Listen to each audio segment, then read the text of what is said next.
there, good morning to you. You're welcome to Newsroom here on GHOne TV. I am Lily Mohammed. Coming up in the next 60 minutes comprehensively, these are our top stories. The Accra Metropolitan Assembly moves to decongest Accra as Mayor affirms he will not renege on his promise.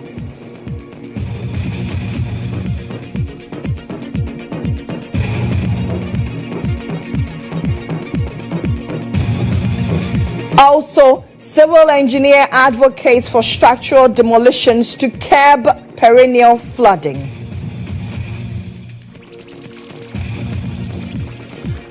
Ahead in business, Finance Minister Touts' contribution of GoldBod to Cedi's recent gains. And elsewhere in the world, UN says 14,000 babies could die in Gaza the next 48 hours if aid does not reach them.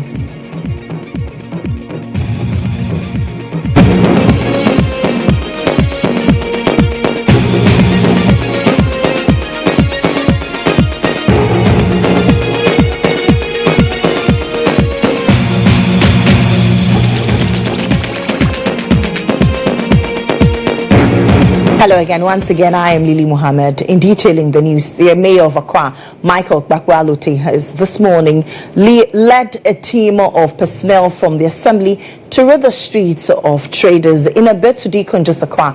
This is in furtherance of a directive issued for all traders on the streets and pavements to move to allow for free flow of traffic. We will shortly touch base with our reporter following the exercise. But first, let's bring you a wrap of this morning's press address ahead of the exercise. The exercise, which commenced at dawn on May 20, 2025, saw the task force target the central business district, where vendors were cleared and advised to relocate, pending a thorough demarcation exercise to allocate designated spaces for the activities. In a media address, the Mayor of Accra, Michael Bakwa-Alute, outlined plans to proceed to the Kwame Nkrumah interchange and Kaneshi to complete the day's exercise. This exercise is not a 9-day wonder. We are on the streets, so we make sure that the roads are clear and everybody will know that me, joining with my brother here, we have done a great job. God bless you. We are not done. The next 1 hour we are going back to the streets. From here we are going to pass through where we are coming from, all the way to Circle. And if there is more strength, we'll go to Kaneshi. Then we'll continue tomorrow. Municipal Chief Executive Officer of the Korle Klottey Municipal Assembly, Alfred Gazy, cautioned vendors to adhere to the directive, warning that no one would be spared if found recalcitrant. We want to assure users of the roads that we will continue with this exercise to the end of the year, and to make sure that the streets are not taken over by traders for one reason or the other. The pavements will be cleared. All we are doing is to try and use GHOne to resettle them. When I say resettle, is we may be looking at spaces within Accra, the streets, where we can allocate on a daily basis that they can go and trade. The exercise is expected to be sustained throughout the year 2025 until the desired outcome is achieved. So tell me why you are saying. Just tell me. No. Tell me why you are saying. We'll touch base pretty shortly with my colleague who is monitoring the decongestion exercise, Calvin Powell.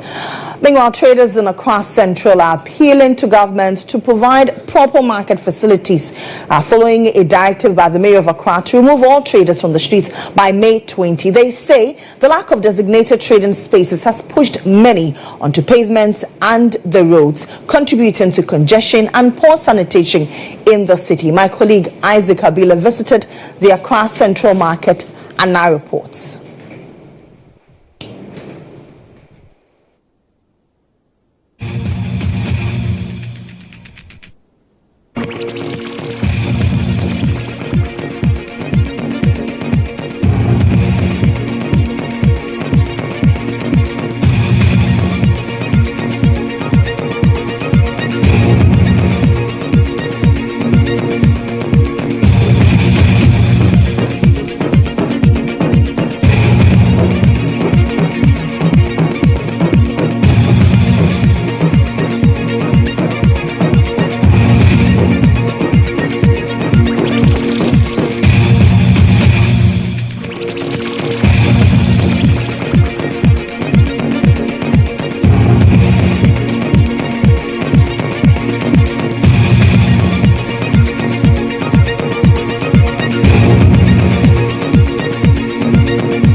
Okay, so that's the mayor of Accra, Michael Kpakpo Alote, engaging some traders in the central business district as he moves to decongest the city of traders who are trading or plying their trade on pavements and then by the sides of the roads. Very often, these traders block access to vehicles to pass through. So that is the move by the mayor of Accra, Michael Kpakpo Alote. But this is not the first time we're seeing decongestion exercises being done in the country. We do it, the traders come back, and the traders argue that they do not have designated spaces to trade. That is why they are on the pavements.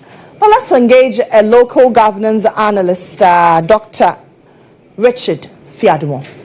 Doc, thank you very much for joining us. Good morning to you.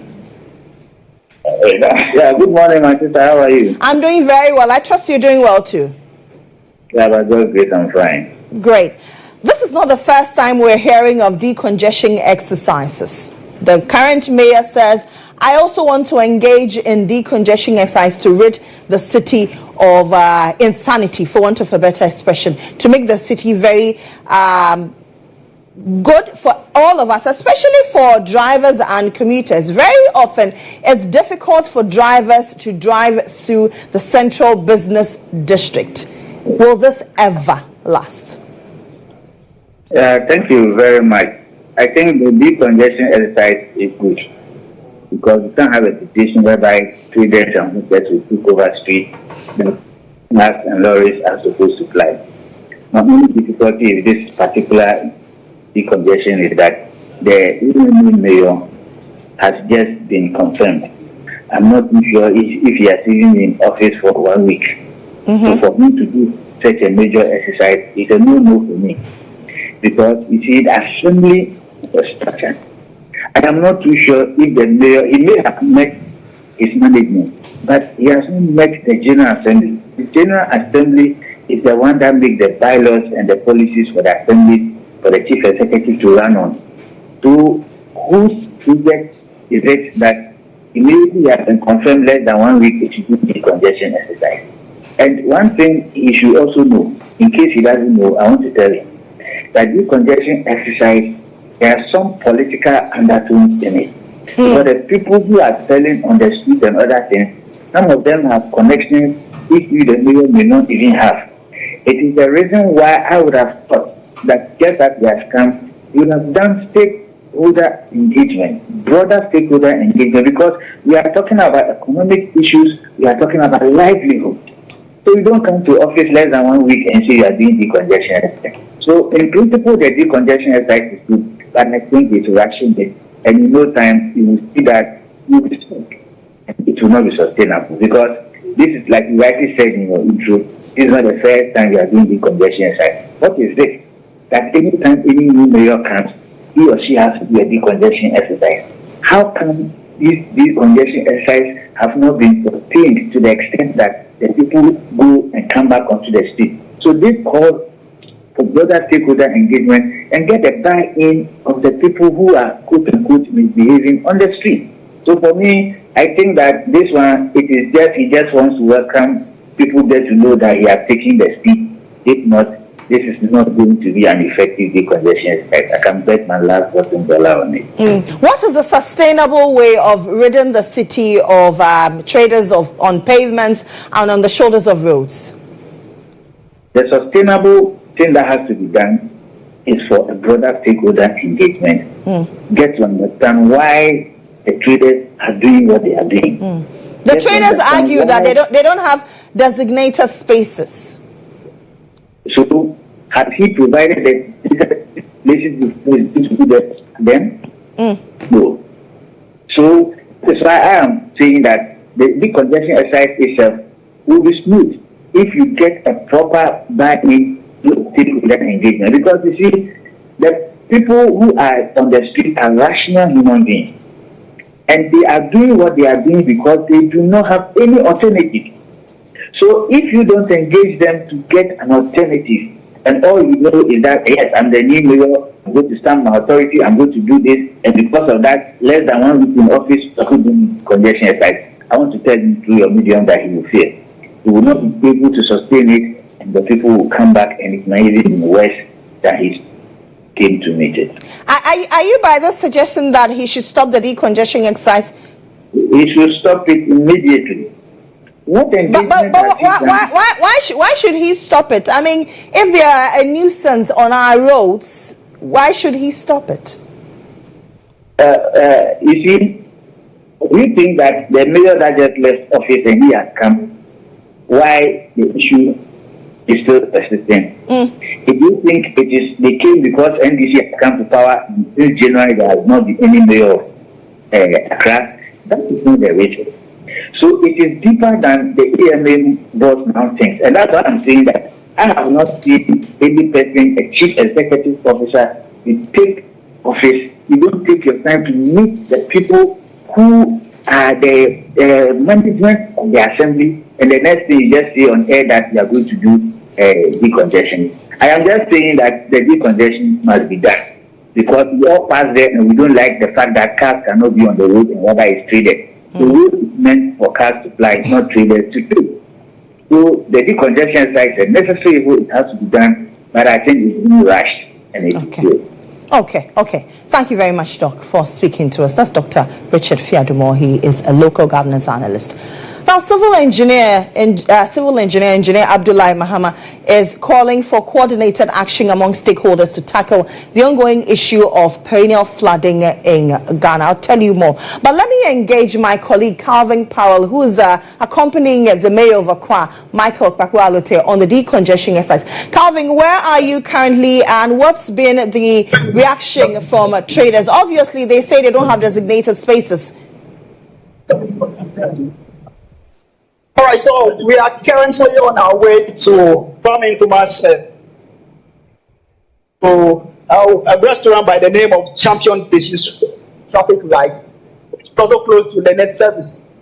Earlier on, we went through the central business district to do precisely Kimbu's New High School, through the Makpala area where traders were sensitized to park their wares and give way to pedestrians to use the pavements freely, and also those who have spilled onto the main road were asked to vacate the space of road to allow vehicular traffic flow.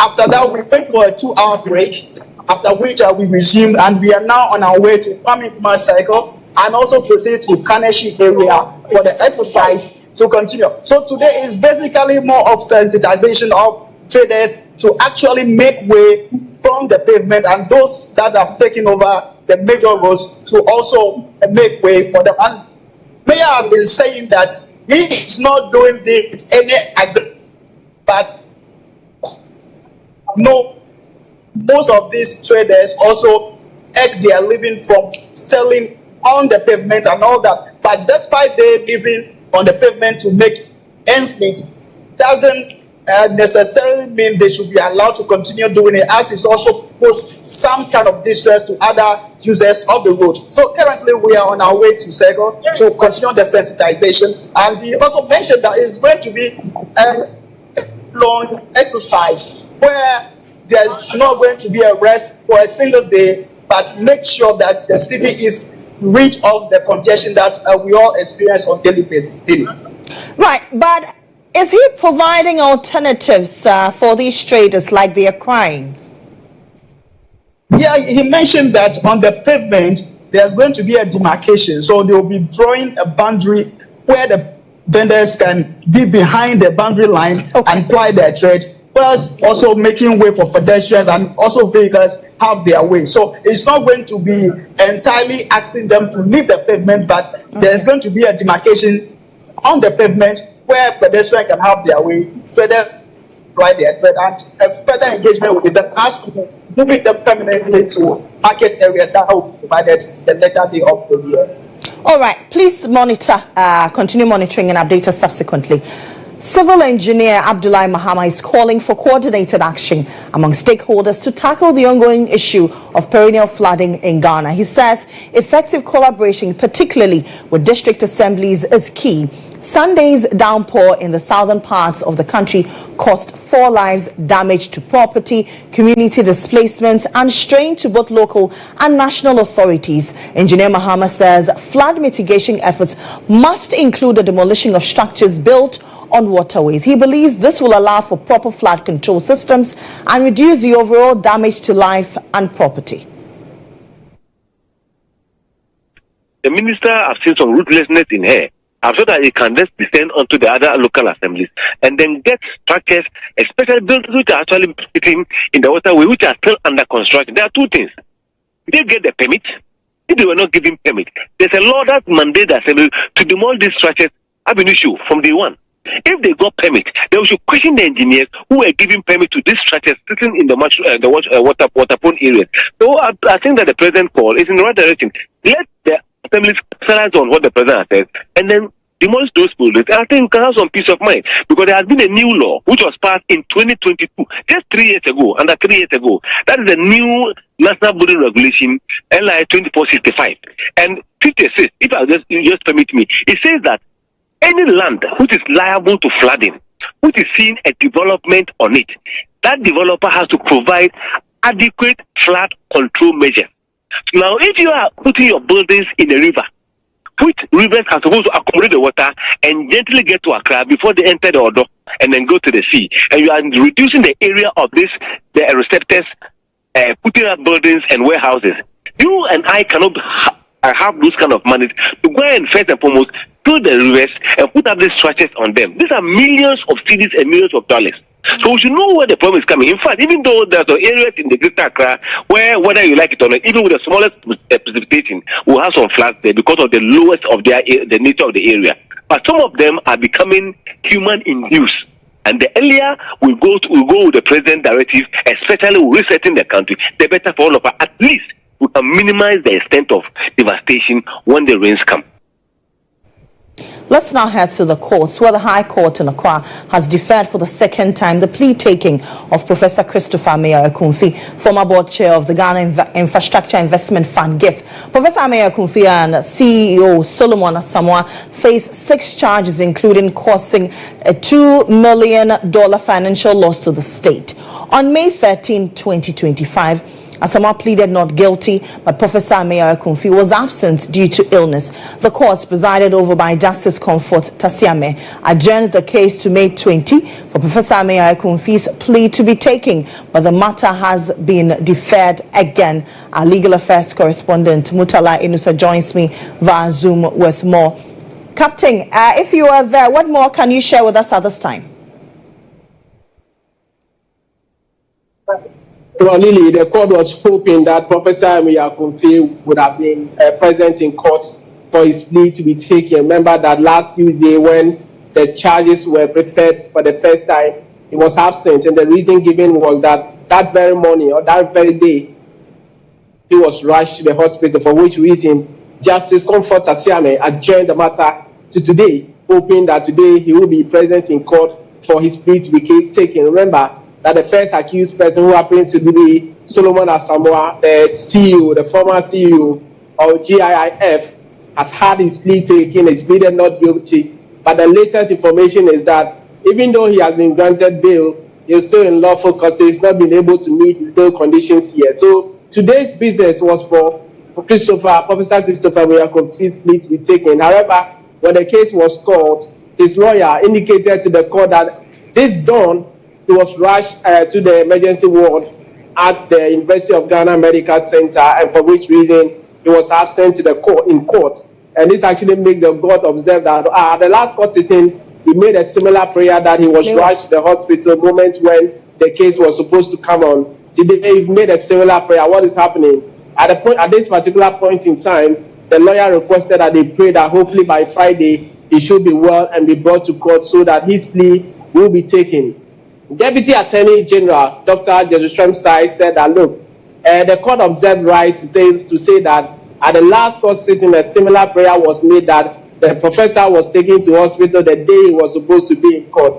But Friday is not too far away. They will blag him that particular request that let's hope that Friday he's in court. If Friday they did not come, prosecution would give the court direction as to how they intend to progress with the case. The court looked at the situation and said that it doesn't like to give short adjournment. On the basis of that, the case has been adjourned to Monday instead of Friday, May 26th. So hopefully, the court is hoping that Professor Christopher Miyakunfi would be well and come to court. But the point is that the court was wondering why, for the second time when he was expected in court, the court is being informed that he has been rushed to the hospital. Right. Thank you very much. Any other cases in court? So, Lily, remember the case involving the alleged notorious armed robber who was arrested a few days ago? Yesterday, I did indicate that he was expected to make an appearance in court. That did not happen. What I can tell you now is that he has appeared in court, and in our subsequent bulletin, we'll bring you up to speed what exactly has been happening, the plea, and then the charges that have been leveled against him. Right, thank you very much. That's Mutala Inusa. He's our legal affairs correspondent. Private legal practitioner Thaddeus Sori has denied the allegation of a private meeting with committee members tasked to investigate petitions seeking the removal of Chief Justice Gertrude Abai Saba Sakitokunu. According to a petition filed by a private citizen, Alfred Abibio Kumi, committee chair Justice Gabriel Scott Pomang, and committee member Justice Samuel Adibuasiedu were allegedly seen having dinner in the company of a Supreme Court Judge, Justice GHOne Kolendi. In response, Mr. Kumi petitioned President John Dramani Mahama to dissolve the 5-member committee, citing its ability to dispense justice had been compromised. Here are excerpts of that petition.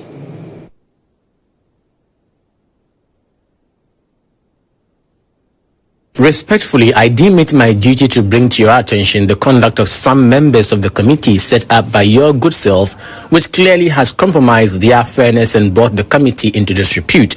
In the evening of 15th May 2025, between the hours of 7:30 and 8:30 p.m., Justices Gabriel Pomang and Samuel Kwame Adibu Esiedu, together with Justice GHOne Kolendi of the Supreme Court of Ghana, were seen having dinner with the counsel for one of the petitioners before the committee, Mr. Thaddeus Sori, at the Santoku restaurant located at Villaggio Airport residential area, Accra. Indeed, they were overheard discussing matters relating to the petition. Both Justices Esiedu and Pomang are panel members set up to inquire into the petition. They have no business meeting with counsel for one of the petitioners outside working hours at an unofficial place, a restaurant, to have a discussion. Their conduct is deplorable and the most unbecoming of justices occupying the highest court in Ghana. It has the tendency to show that the whole process, quite unfortunately, is a sham. In the interest of preserving the integrity of the process, I hereby petition you for an immediate dissolution of the committee, as its ability to dispense justice is clearly compromised.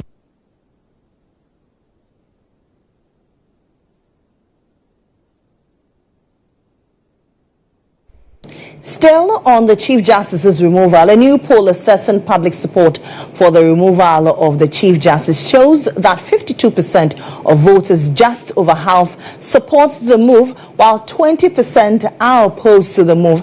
Another 12% remain neutral and 15% have no opinion. The survey conducted by Global Info Analytics also revealed a clear partisan divide. While a majority of voters across most political affiliations backed the suspension, only 13% of NPP voters supported, compared to 87% of NDC voters who are in favor. Let's bring you a graphic presentation of this particular poll. Says that 53% of voters support her suspension, while 20% oppose, 12% of voters were neutral, and 15% did not have an opinion. I mentioned that to you a short while ago. For voters who oppose the suspension or were neutral, only 20% would now support her removal. Now down from 30%, I beg your pardon, in April. The majority of voters in all the regions support the suspension except Northeastern and the Northern region. On party lines, the majority of voters across all party divides support the suspension except MPP voters. Even with that, 13% of these NPP voters support the suspension, while 87% of NDC voters support it. So you know that it's now on a partisan basis. While some majority of NDC supporters are in for it, Some members of the NPP are against it, while some also say that they embrace it. For floating voters, 54% support it, while 58% of other parties back the suspension, and then 37% among those who do not disclose their party affiliations. For those who oppose the suspension, 51% of them were NPP supporters, 2% of them were NDC supporters, 9% were floating voters, 2% other parties, and 9% of those who do not want to disclose their party affiliation, just that they still believe that the Chief Justice must be removed. For those who oppose the suspension, 51% were NPP voters. I told you earlier that now it's on partisan lines. 2% were NDC, 9% were floating voters, 2% other parties, and then 9% of those who do not also want to disclose their party affiliation. So it looks like there's a seeming 9% of those who support and those who do not support, but those people do not want to disclose their party affiliation. Let's now talk about what bothers on all of us, transport fares.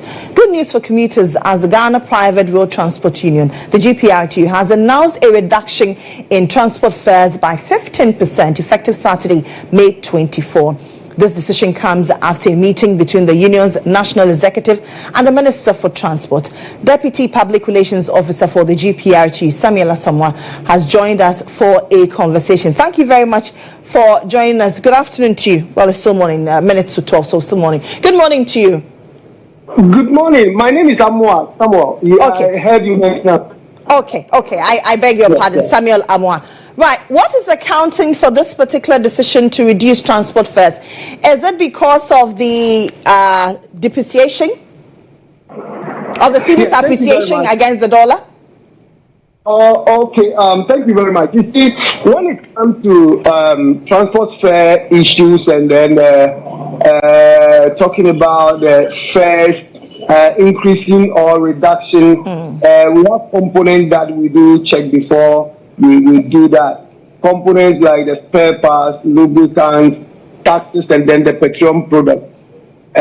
We've seen some reductions on the petroleum product, although the spare parts, it has not affected the spare parts. The spare parts are still the same. Yesterday, we had a meeting, as you said, and we met the transport ministries. When we met the transport ministries, the issue was to reduce our transport fares. We complained to them that the components like the spare parts and the lubricants are still the same, and we were looking forward that we also see them reducing their stuff so that we can also come down as we are coming down now. But the promise they gave to us was that they've also spoken to them and that they are ready to reduce it.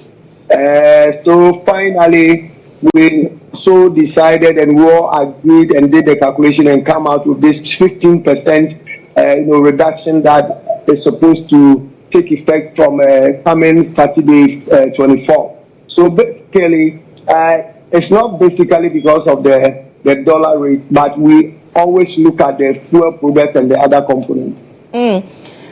Now, you mentioned the spare parts component. Some of your members will also argue that they bought spare parts as at the time the dollar was still high. What happens to them if they decide that, well, because of that, I will not heed to this particular directive? Yes, this is the same complaint we gave to the ministries when we had a meeting yesterday, that normally they go out there to go and buy their stuff, and they do complain about the dollar rate. That is why the parts was going high and all that. But by the grace of God, we have seen that the Cedi is appreciating and the dollar is depreciating. Why is it that they are still, holding on with the old prices that they sell their goods? But the thing they were giving was that the goods that they are having in stock right now is the old goods, and that they are looking forward to clear, the old goods so that they can also, affect the change, and that is the reduction. So basically, they gave us a promise that, going forward, maybe from next week we'll see a reduction. So that is how the whole thing happened. But because all the transport unions were present, yesterday at the meeting, and we all agreed.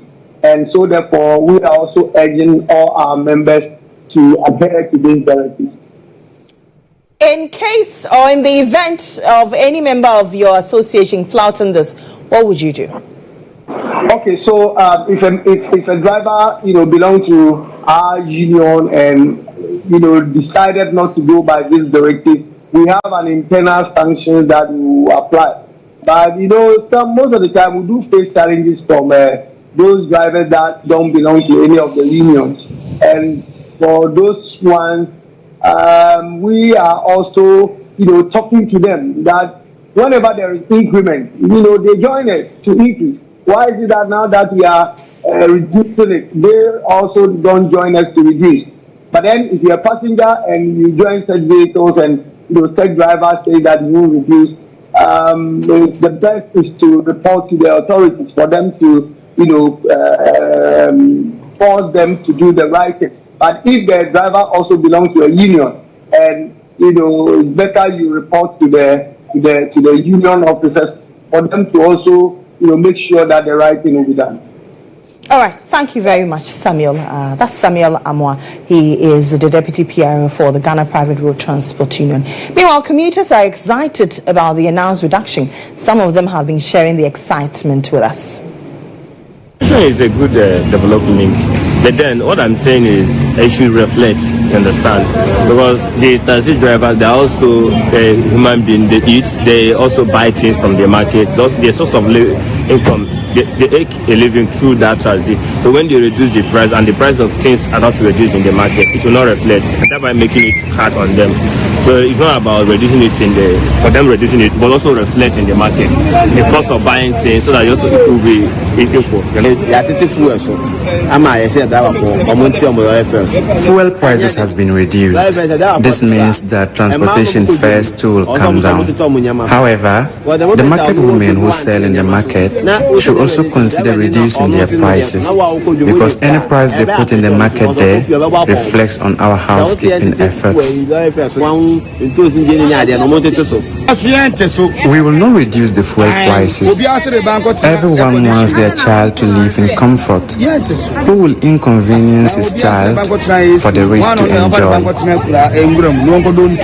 Some of the drivers' decision not to reduce the transportation fare is not good.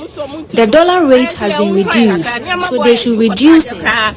Items are very expensive. We can hardly afford them, so they should reduce it for us. Even though fuel prices have been reduced, prices of spare parts remain same.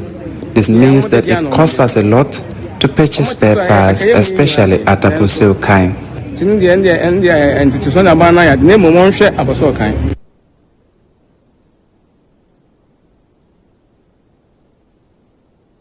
Let's now find out your reaction on our various social media pages. Nanama Akwa stands by with those thoughts and comments. Nanama, what are people saying? Oh, Lily, the majority of people are happy, but there are some who have a little bit of a dig at the GPRTU and government as well. We'll start with Facebook. Alaji Rahman says we are now waiting for the spare parts dealers too. Well, I spoke to them and they said that they were reducing. They've even brought out a press release, but we're yet to see it reflect. Tom says, I'm embarking on a long distance journey on the next day, 25th May. Thank you for voting for Father John and the NDC. Peter says, first time of hearing about fare reduction after 9 years. Sammy adds, you see that energy drivers used to print new prices on A4 sheet when the fares increased. They should use that same energy or else. Then Kwame says, JDM, indeed, it's a legacy term. You're really making us feel good governance. Kudos. We have Ohine here. MPP will hold press conference today and query GPRTU. Kwesi says, unprecedented in the history of the Fourth Republic. Safani says, NPP will remain in opposition forever. John Dramani Mahama, Ghanaians will make you the president for life. If things are going to continue this way till the next 12 months, I'll personally spend every dime to make every campaign to keep you in office forever. We also have Salamander. Apart from it being not sufficient, it has been very late. When we move over to Instagram, Henry says, when you vote for human being as president, this is the outcome. Ben thinks it's a 9-day wonder. We also have Frimpong Grace. The system is working. When we move over to X, we have here 30% would have made sense.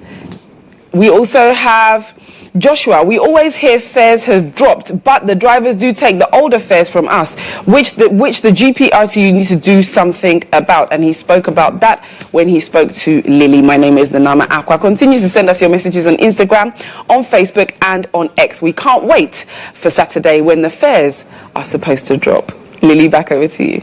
Thank you very much, Nanama, for those thoughts and comments on our various social media pages. Let's still stay on this conversation and engage Apiakusi Adumako. He's West African Regional Director for CATS International. He joins me via Zoom. Thank you very much, Mr. Adumako, for joining me. Good afternoon to you.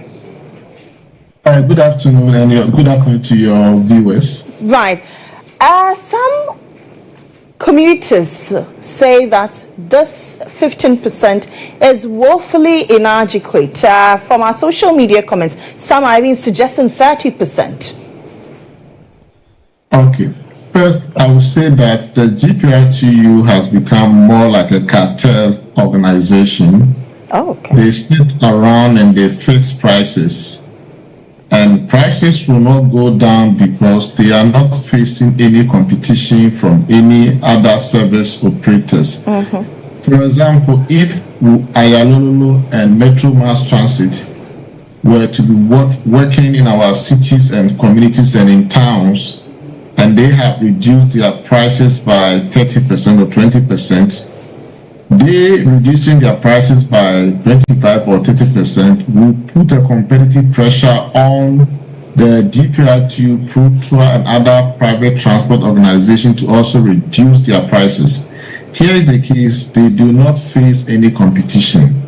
And so as a country, we need to make sure that we have a public transport system that can be the benchmark at which private owners can price their transport fares.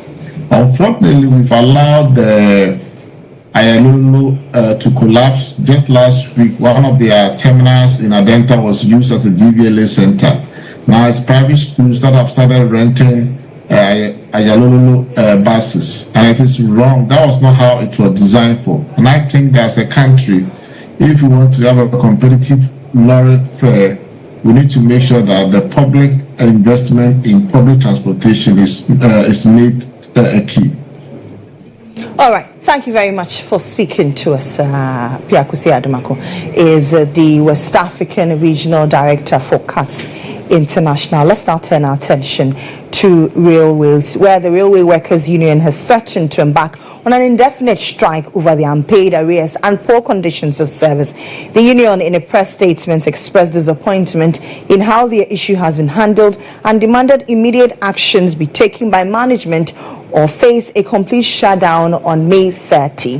They indicate that as of today, workers have not been paid their salaries for 7 consecutive months, covering the period from October 2024 to April 2025. This, they say, has imposed immense hardship on workers and their families, with many unable to meet their basic needs and financial obligations.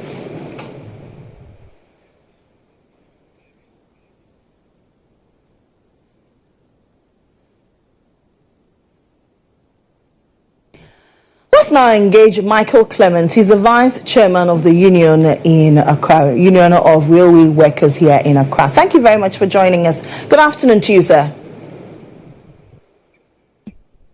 Hello, Clements. Good afternoon to you. Good afternoon. I trust you're doing well.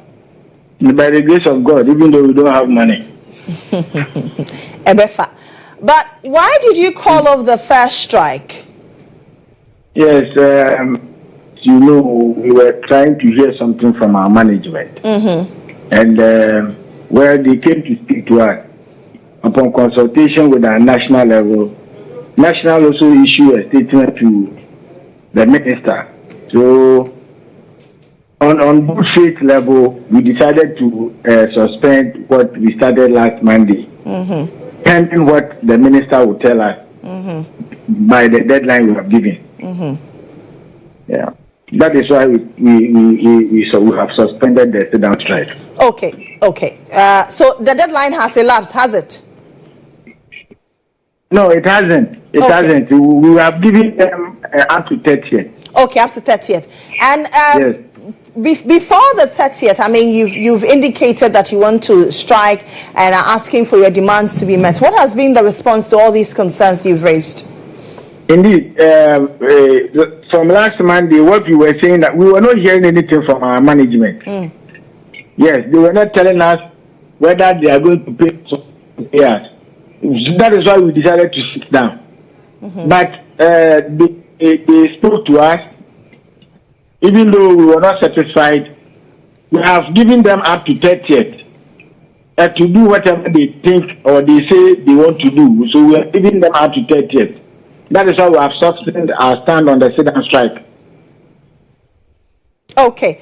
If after 30th you don't have a favorable response from your management, what will be your next move? Maybe further action will be taken. Okay. All right, Clement, thank you very much. That's Michael Clement. He is the Vice Chair of the Railway Workers Union here in Accra. National Coordinator for the District Road Improvement Program, DRIP, Edwin Elante Vanderpoy, has issued a stern warning against the misuse of government-acquired road construction equipment. Speaking on the state of affairs last night, he emphasized that he will not tolerate any attempt by individuals or groups to divert the machinery from its intended purpose, describing such acts as sabotage. They want to do. I am not one of the people who will say that will allow you to misuse the machine. I don't care who you are. I will not. Then you have to eradicate me. You have to eliminate me. Because I will not allow you to misuse the machine. The machines are meant for a purpose. And I will make sure that we strictly adhere to that objective of acquiring these machines. It's for our roads. If we are not careful and we allow the misuse of these machines and they break down and they get destroyed, we will lose the insurance, we will lose everything. And I'm not prepared to be part of such, let me say, intentional sabotage of the nation. Right.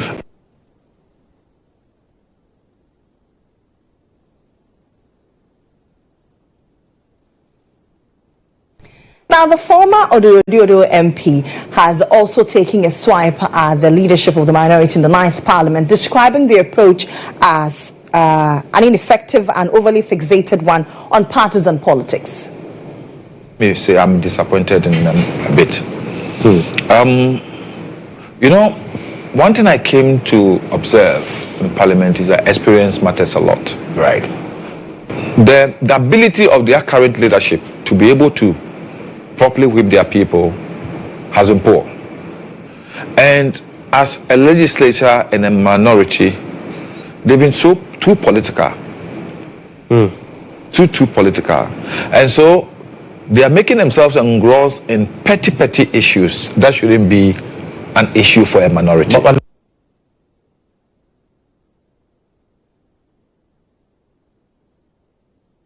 Let's now bring you the latest in business.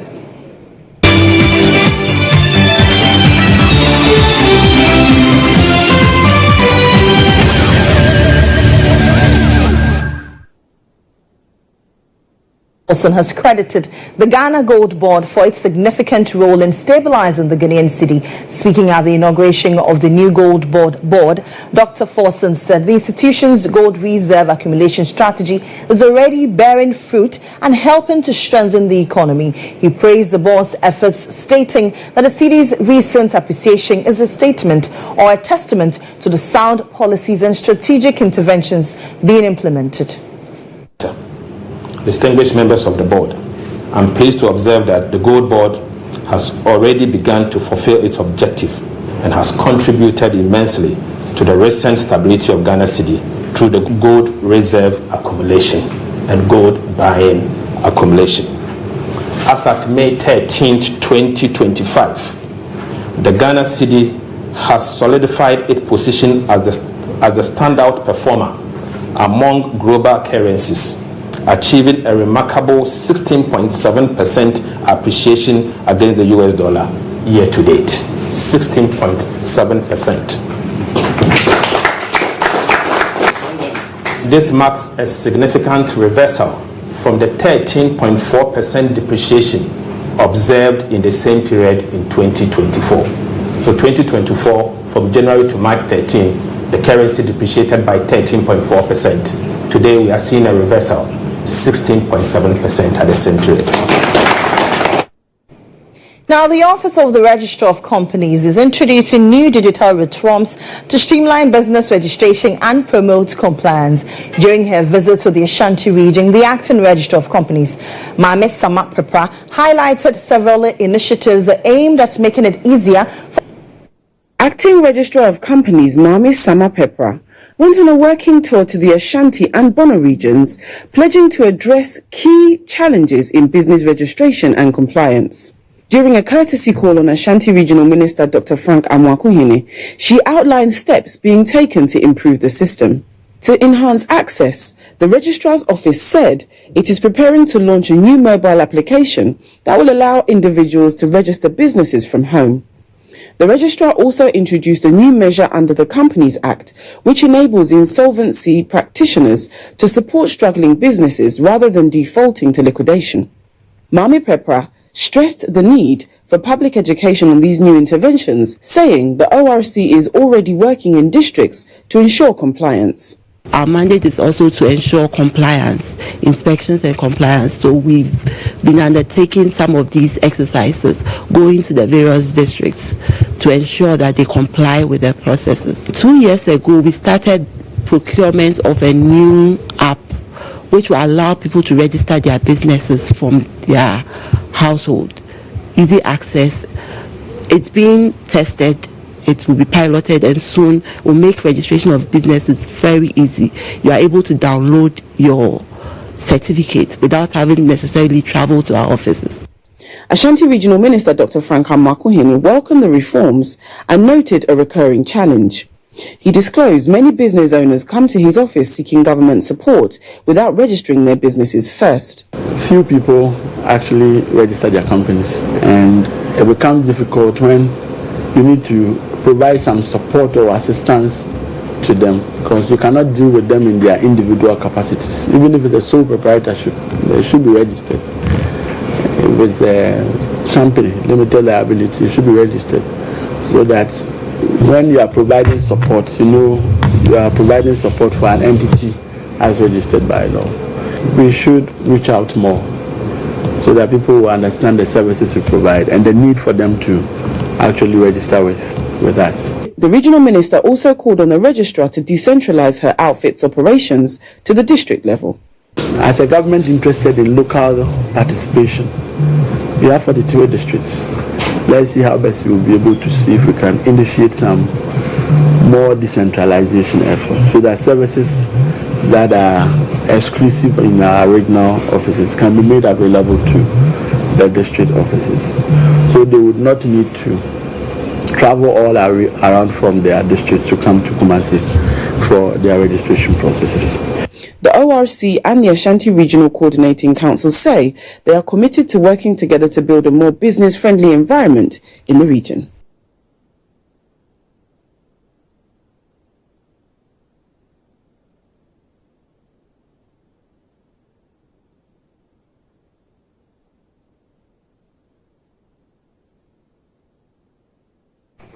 And that's it for the business brief. Up next is the latest update in the world of sports, and Nana Ama is standing by. Nana, what's up in sports this afternoon?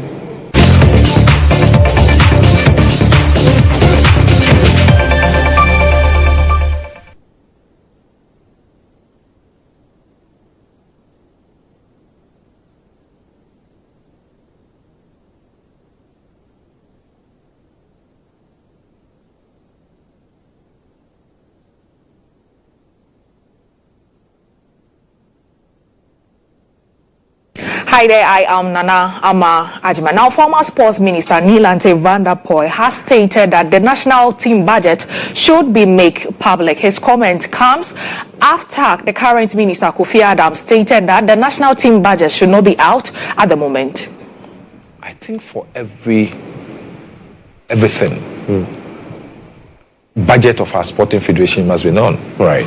One, it is not only to be known by Ghanaians, But even those stakeholders, the sportsmen and women who are into that federation, who are the people who are going to wear the jersey, must know what is involved.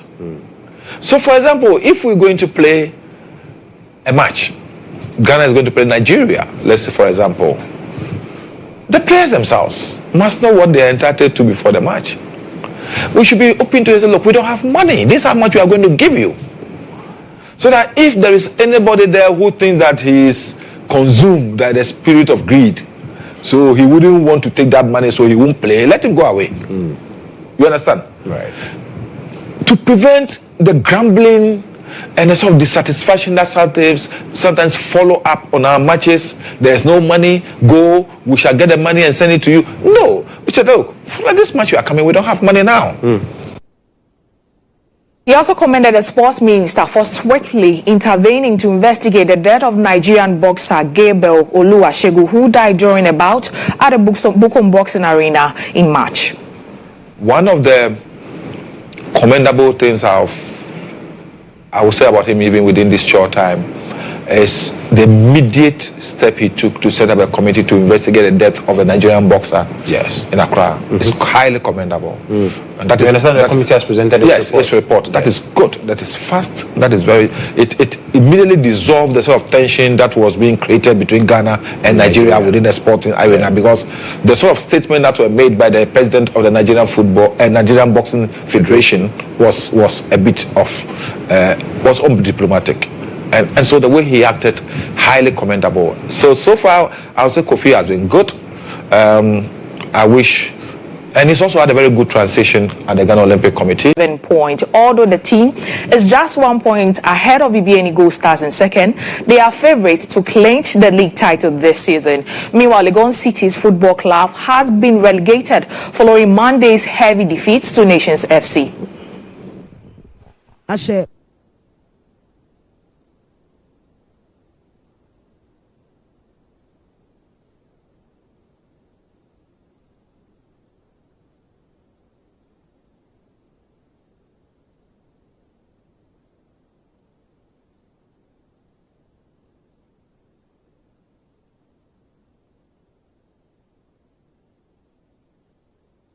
Now to the English Premier League. Champions Liverpool let a lead slip as Brighton fought back, made an instant do anything about the strike.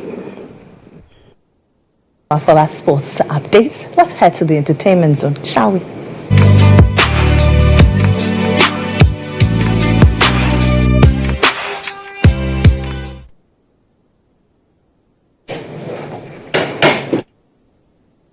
Music duo Lali and Lola are calling for accountability from streaming platform Boomplay after going more than a year without receiving any royalty in payments. In a formal petition addressed to the Minister of Communications and Digital Technology, Samuel Nete George, the artists voiced deep frustration over the platform's lack of transparency regarding their earnings since April 2023. According to the duo, repeated attempts to seek clarification from both Boomplay and their distribution partners have been ignored. They emphasize the emotional and financial strain such negligence places on creatives, especially in an industry where many rely on digital revenue to sustain their careers. Beyond their personal grievance, Lali and Lola are urging the government to intervene and establish stronger oversight and regulation for digital service providers operating in Ghana. They argue that without proper systems in place, artists will continue to face exploitation in the ever-evolving digital music landscape.